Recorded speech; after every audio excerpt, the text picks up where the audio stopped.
തന്നെ വണ്ണം കുറയും, നിങ്ങളുടെ പ്രമേഹ രോഗം നിയന്ത്രിക്കാൻ സഹായിക്കുന്നു, ഇൻസുലിന്റെ സെൻസിറ്റിവിറ്റി വർദ്ധിക്കാനായിട്ട് സഹായിക്കുന്നു.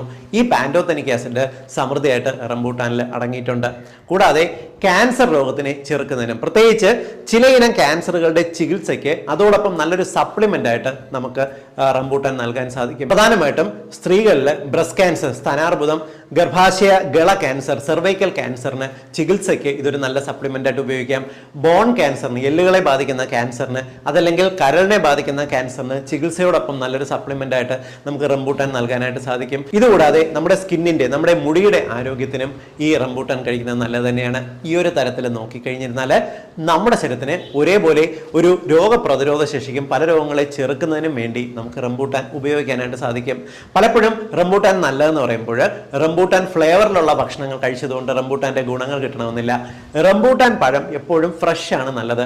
നിങ്ങൾ ഈ റംബൂട്ടാൻ